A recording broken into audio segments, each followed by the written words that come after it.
next level. To the next level podcast.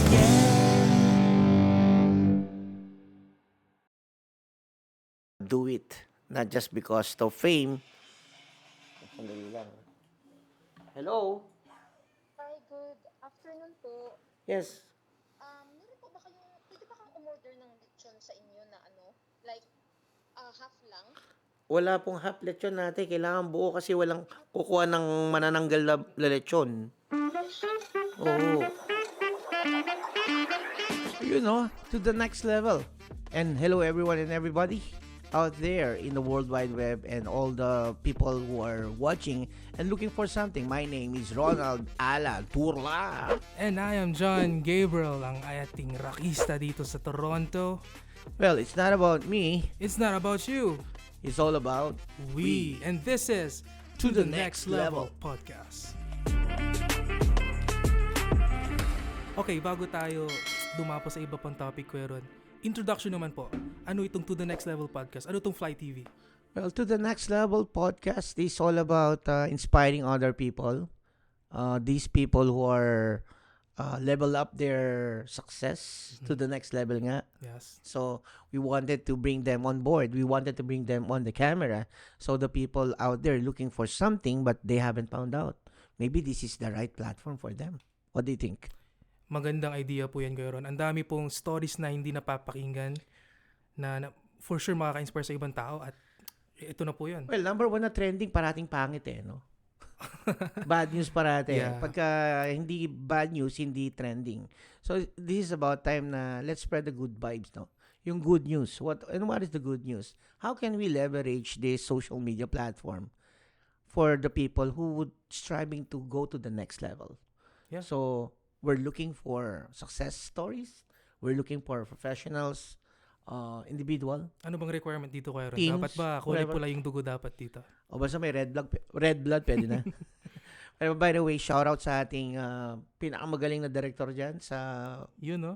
Balat ng Lupa, no? Nag-iisang art film. Direct, pakita ka naman direct.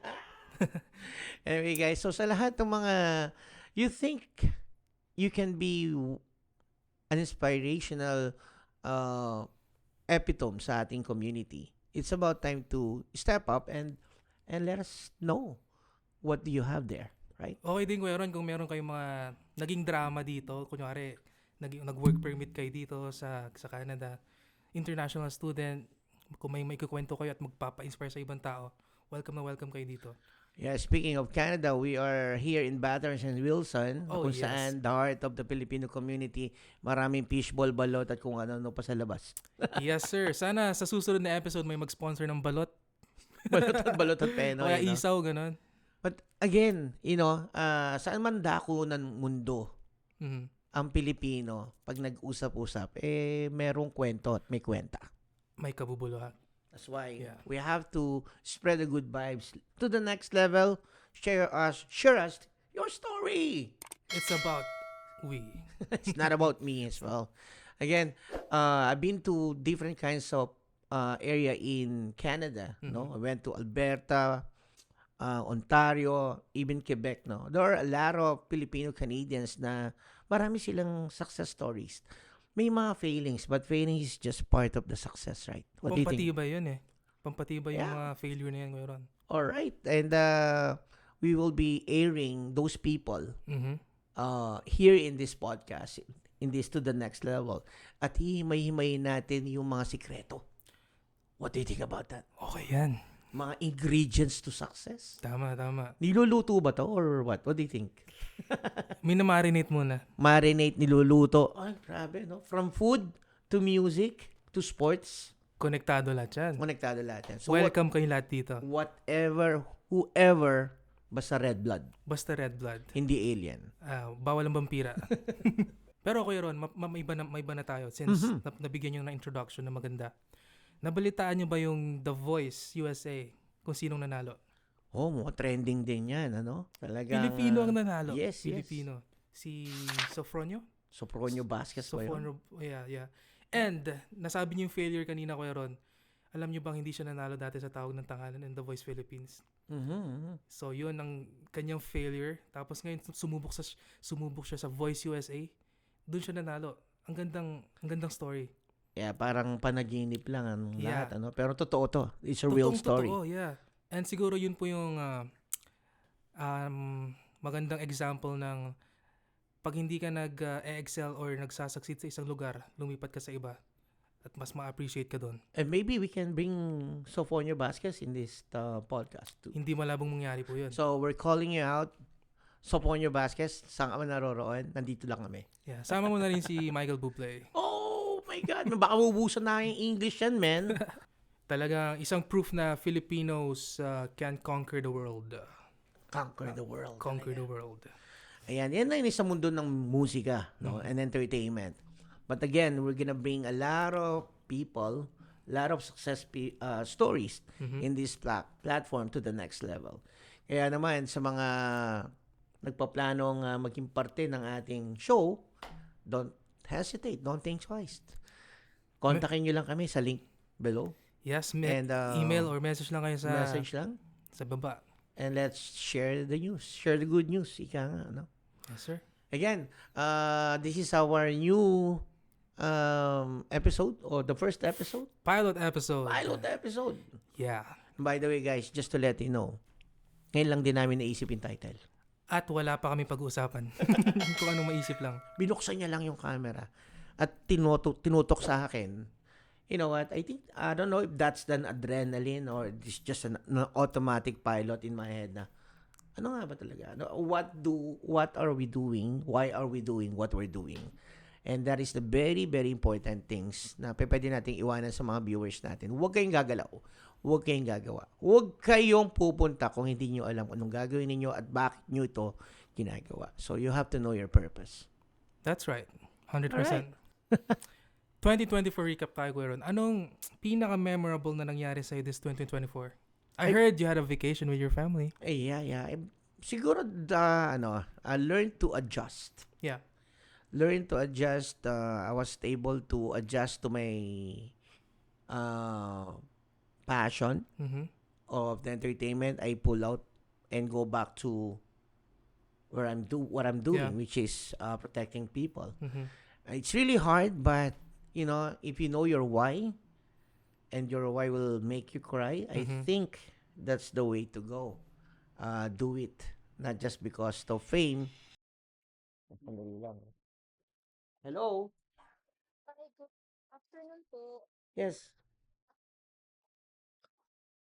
Sa inyo na like half lang.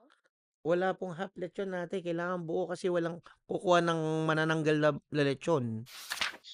Oo. Ang mas maganda po, tawagan niyo yung kapitbahay niyo, maghati na lang kayo. Okay. That commercial is brought to you by Golden Lechon. Maraming salamat sa Golden Lechon, ang lechon na pagbabago. Sa mga gustong mag-enjoy ng pagkain nyo sa bagong taon or in all events, birthday parties, reunions, and nagkikrave lang kayo. Kontakin lang kayo. Golden Lechon. Your number is 416-471-4990. Again, it's 416-471-4990. Text lang, wag tawag. Golden Lechon.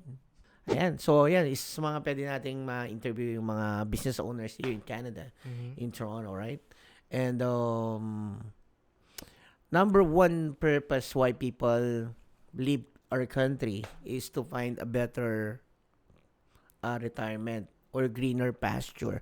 So, pag-usapan din natin sa mga susunod na episode, yung journey ng mga kababayan natin na nag-migrate, especially dito sa Canada. Some stories are failing, but I believe more of the stories are success stories naman. Kaya, excited ako dun. Nakaka-excite nga po. And nakaka-proud yung mga kapwa nating Filipino. Na talagang sky's the limit ang opportunity. Oh, yes. If they only decide to see it. Sabi nga ni W. Clement Stone, there are a lot of obstacles and adversities. But for those people who sees to find it, they will find it. At sabi nga rin po ni Paul McCartney, Yeah. let it be, let it be, let it be. Let it go ang alam ko eh. Let it go. Frozen yun, Frozen. Let it go. Again, it's not about me. It's not about you. It's all about we. Let's get this platform started and let's go to the next level. Let's go to the next And level. salamat nga pala sa Fly Movement, which is First Love First Yourself. love yourself. Ayan, it's a Fly TV. Oh, sa mga hindi po nakakakilala po sa inyo, pwede po ba i-share sa kanila, Kuya Ron, kung anong background nyo before kayo maging isang Ron Turla? Ano kayo bilang 10-year-old Ron? Siguro, Medyo drama na to, guys. Drama ano na to. ho yan? Medyo, I love music, I love entertainment, and I love to please people. And that's my greatest asset and weakness at the same time. Okay. Pleasing people. That's why we advocate to Fly, which is First Love Yourself, dahil the more you please people, the more you become lonely. Because you can never please. You can The never people. please. Kaya nabuo itong concept ng how to love yourself first. Mhm. That creates boundaries and limitations, and very important, yung mabakura mo yung sarili mo eh. Kasi pagka open ka sa lahat, they're gonna use you, abuse you, or misuse you. Yeah. And later on, makikita mo na yung sarili mo, wow, hindi ko nakilala yung sarili ko. So, the start of loving yourself is the beginning of first love yourself. And we're advocating to the community to first love yourself. Love mo ba yung sarili mo? Love na love ko. And number one po, mga kababayan natin na nanonood all over the world, John Gabriel, isa po siyang artist, and I'm one of the fan and the believer. Grabe. Sa batang ito, tao na talaga. Why? His song is sobrang, for me, it's sobrang trendy and timeless. When you say timeless, hindi kasama yung oras, ano? Parang timeless. Pwede sa present, pwede sa future. ganun. Oh, sample lang nga natin ng mga kanta ng Sige isang ba, John sige ba. Gabriel. No? Since it's Christmas naman, Kuya Ron, kantayin natin yung Mga Ngaruling po. Mga ngaruling po! Uso pa bang mga ruling kasama mga barkada, Oh yeah. handang tumakbo sa tuwing may asong ulol sa kalsada. You're listening to Fly TV. John Gabriel! May dalang gitara at tambol, bawat nota ng kanta'y sinasapol. Kahit di sabay-sabay, mahalaga'y masaya. Let's go! Tao po, mga ngaruling po, maligayang Pasko, Merry Christmas sa inyo. Tao po, may request ka ba dyan? Jingle, jingle bells, so Jose Marichan. Tao po, mga ngaruling po. Ang title po nun, Mga Ngaruling po. Grabe. Uso pa ba ngayon ng caroling? Sa aking personal experience ko, nung umuwi ako sa Philippines, isang taon ako dun parang nababawasan na yung Christmas feel sa Pinas. Oh. Dati ang daming batang nangangaroling. Ngayon, nung umuwi ako, siguro isa, dalawa, bilang na bilang. Ewan ko And having said that, John, baka may mga nakaka-relate sa mga viewers natin. Kung isa sa mga nangangaroling, comment lang below sa ating live na ito, sa ating tape na ito.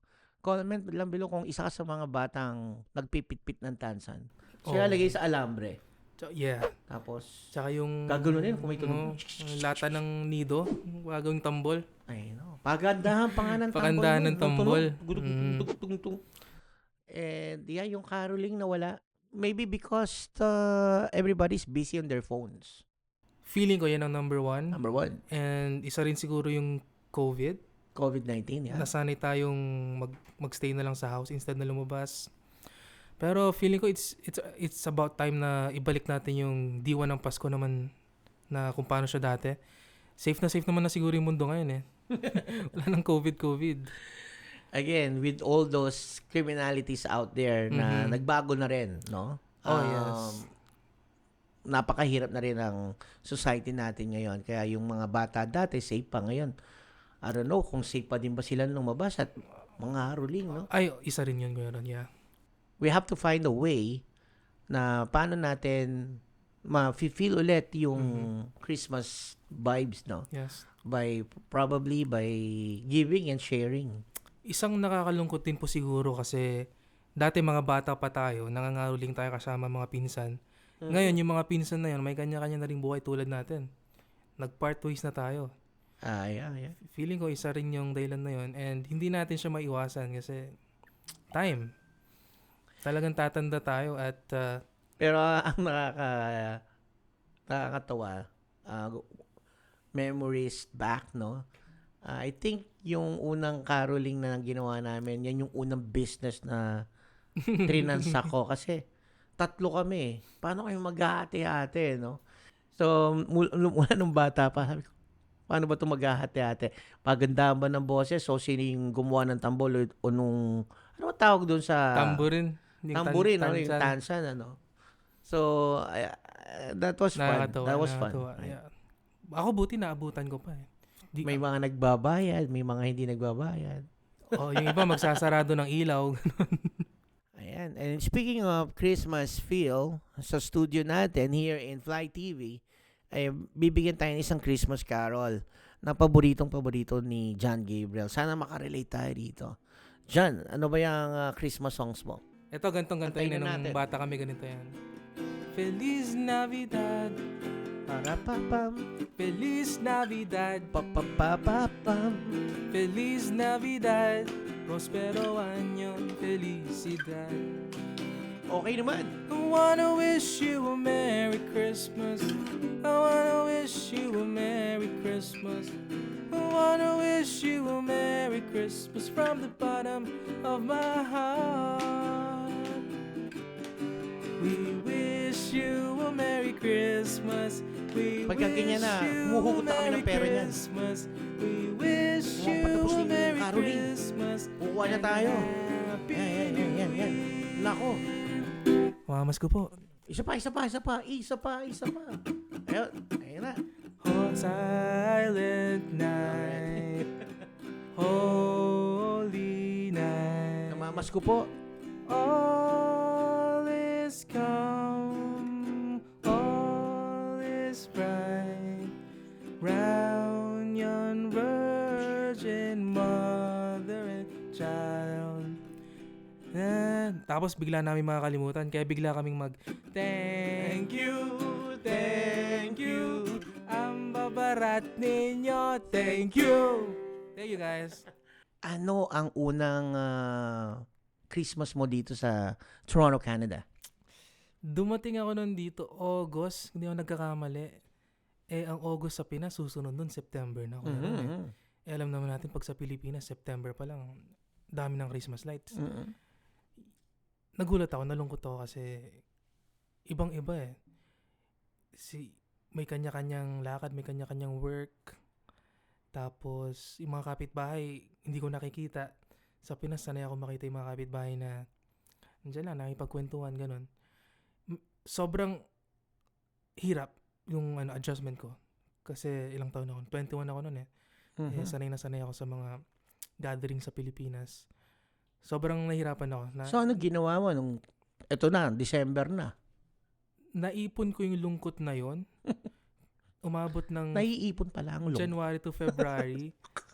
Nagawa ko yung kanta na Dinabago. Oh, my Lord. Nice. Sa kulit ng panahon, ikaw ay matututo. So, yeah. Inaccept ko na lang na andito na ako sa Canada. At least, malamig. May snow. Nakikita ko lang natin sa movie yun eh. Yun na lang. Tsaka, wala mang hamonado. Meron namang turkey for Christmas. Ganun. Wala. Iba talaga. Iba. Parang movie. Parang ako nabubuhay sa movie. Up until now. Ibang-iba yung Christmas ko. Kayo ba kayo, Ron? Kailan kayo dumating dito at paano yung first Christmas niyo Ang dito? naalala ko, first Christmas, kasi July kami dumating Mhm. ng 2012. Si Kuya Ron mo kasi, I love to connect to people. So, the game plan is, ayokong malungkot. Yeah. So, I decided to go out on the community. So, the first community that I connect is the church. So, nung na-involve ko yung sarili ko, buong family ko sa church, well, kahit malamig at may mga snow, somehow nakatulong ito to cope on the boredom. Mhm. Na pagka sa Pilipinas, Talagang everybody's pumped up because it's Christmas. Mhm. It's Christmas time, diba? There's no need to be afraid. So I connect myself to the community. The first thing that I did is I bring my family to the church. We connect. And from there, ang dami na nag-i-invite sa amin. Ron, dito kayo mag-Christmas sa amin. Pagkatapos, Ron, dito naman kayo. Minsan pinagtatalunan pa. Bakit daw hindi ako pumunta sa kanila, pumunta ako dito. So, sabi ko, wow. So, I think nakaka-relate ako and I believe yung mga viewers natin na nagpaplano raw kung paano gagawin nila dito sa Pasko. Number one is to, palagi ko, connect. But first, connect to your family. That is Kasi right. That's right. kahit kumonekta tayo sa ibang community or outside our family, if we don't have a sincere communications to our family, I think we're gonna still lose the essence of Christmas. You know, Family. family, si Jesus Christ, And God.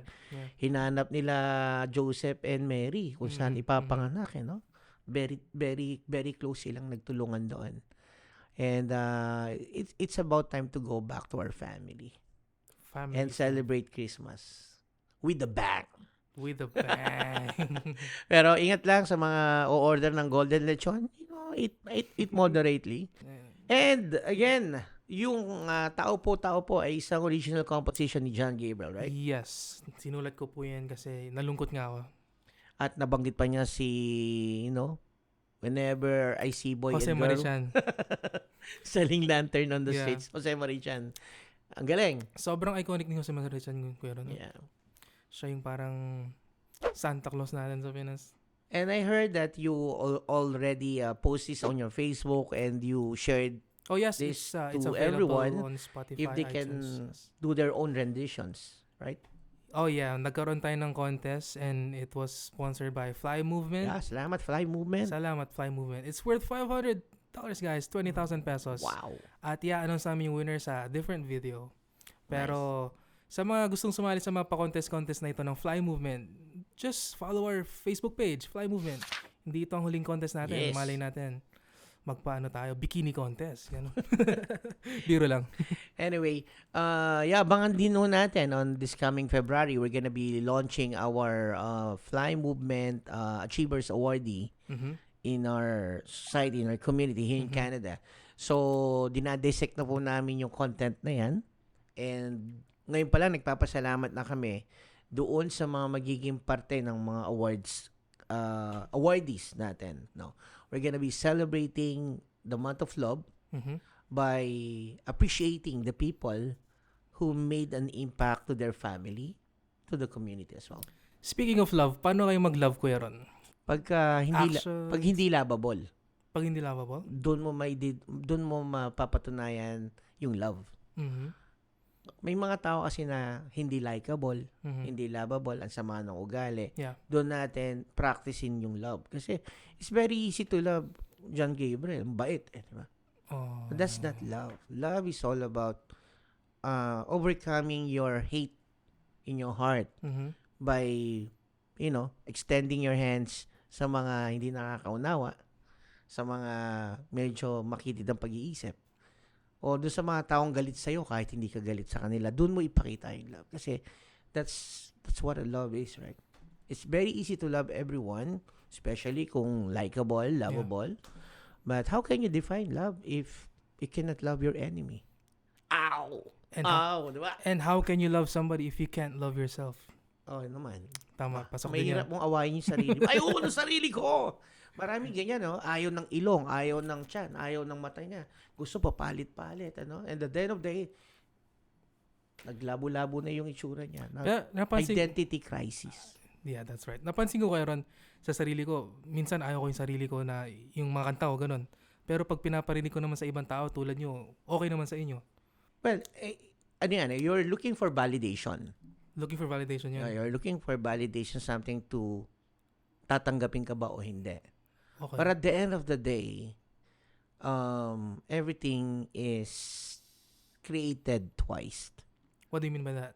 Well, ang una mong concept is gumawa ng kanta. Yung pangalawa, gawa mo yung kanta.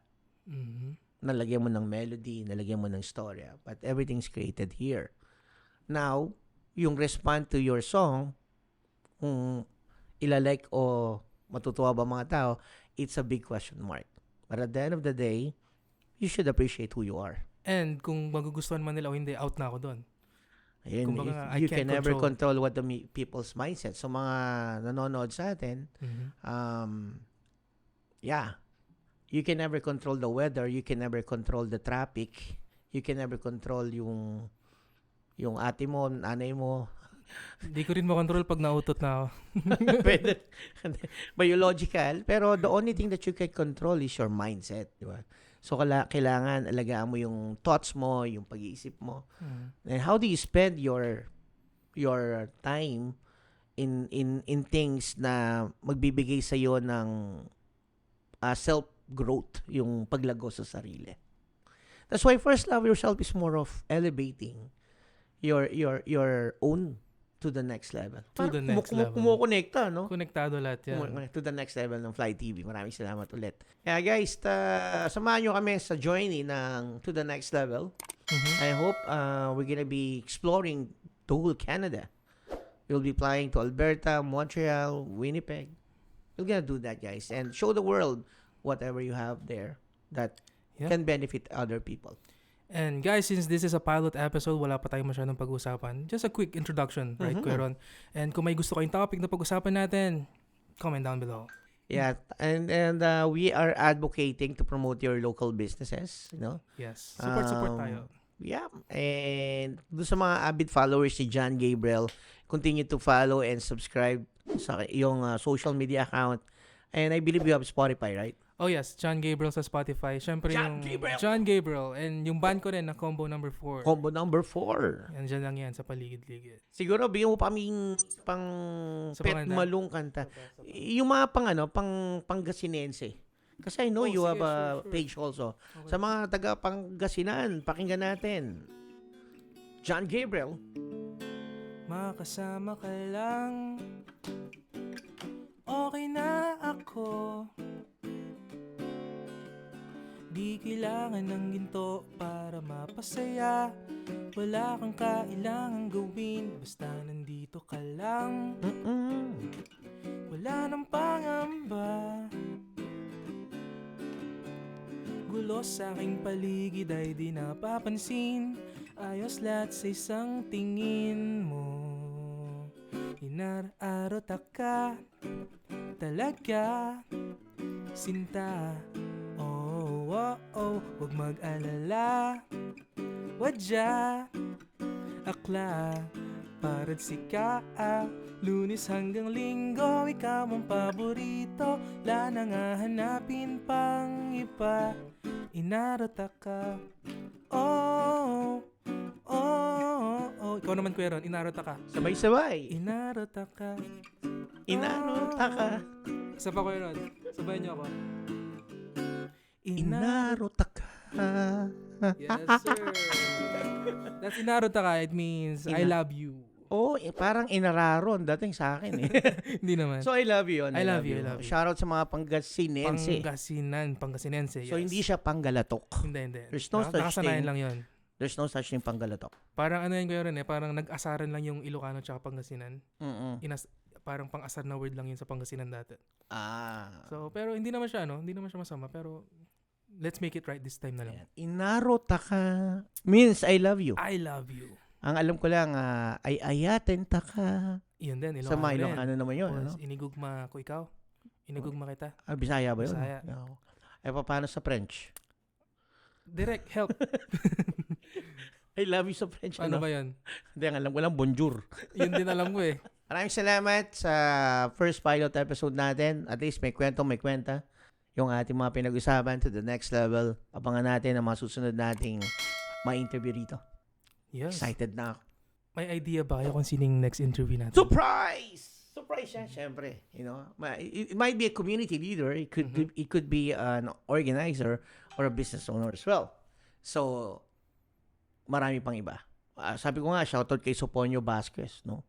So, padala natin tong video sa kanya. Maybe you may give us your 3 points to the next level. Yun, no? So, may mga segment tayo ng 3 points Mhm. sa to the next level. To the next level. It's not about me. It's not about you. It's all about We. And this is To the Next Level Podcast.